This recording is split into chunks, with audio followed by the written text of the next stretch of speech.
Today we'll be talking about the topic, is there anything the US can do to prevent a recession?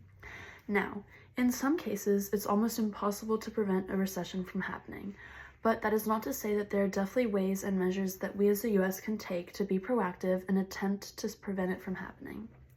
Now, if we implement laws and regulations now, we can stop something terrible from happening in the future. My first point is to put in policies and laws that will actively help fight against a possible recession. First off, we can start by lowering interest rates. If we do this and put this in through the Federal Reserve, whenever the economy starts to decline, since the interest rate is lower, it will help boost it back up by making it simpler for workers, citizens, and businesses to take out a loan and borrow money, which will help stimulate the economy.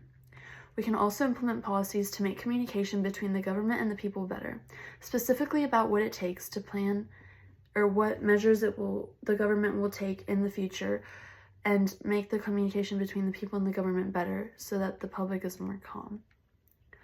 My second point is what the government does during a time of crisis. The government has a lot of power to change the situation. The government, for example, should increase tax cuts, specifically those for middle and lower classes. This is the working class of America, and by having more money, it will stimulate the economy. We also should do selective small stimulus payments to the people who need it or could use it best. An example of this is during the COVID-19 pandemic when Biden handed out money.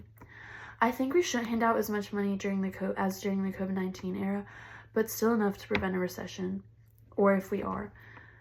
We should also encourage our government to create more jobs for the people and direct its spending into education, yet again, which will lead to more money spending for our economy.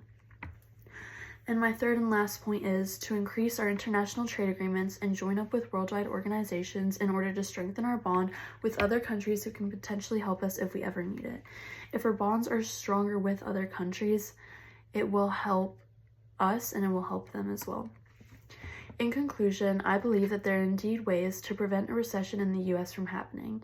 If we take action now through the steps I've mentioned, we severely decrease the possibility of something terrible happening in the future. Thank you.